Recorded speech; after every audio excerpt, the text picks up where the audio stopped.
অবিশ্বাস্য মিরপুরে cricket ground, অবশেষে দেখা মিলল ব্যাটিং পিচের। শুরু হয়ে গেল 2025 সালের বিপিএল আসরের। উদ্বোধনী ম্যাচে মুখোমুখি হয়েছে ফরচুন বরিশাল এবং দুর্বার রাজশাহী। শুরুতে ব্যাট করতে নেমেই দুর্বার রাজশাহী ঘটালো 4 ছক্কার বন্যা।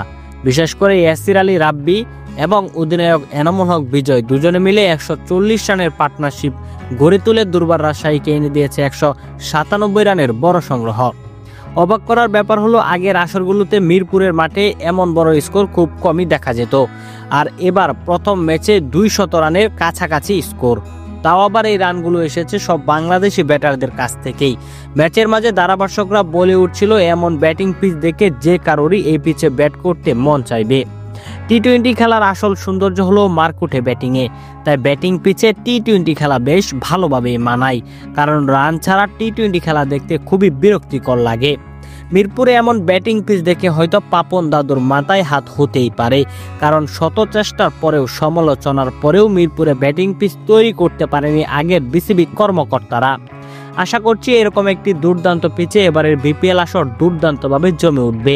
আজকে দুর্দান্ত খেললো ইয়াসির আলী রাব্বি। 47 বলে 94 রান করেছিলেন অপরাজিত, হাঁকিয়েছেন 8টি ছক্কা এবং 7টি চার। ভাইয়েরা, বিপিএল এর উদ্বোধনী ম্যাচে মিরপুরে এই গ্রাউন্ডকে আপনারা কেমন মনে করছেন তা অবশ্যই আমাদেরকে কমেন্ট করে জানায়েন।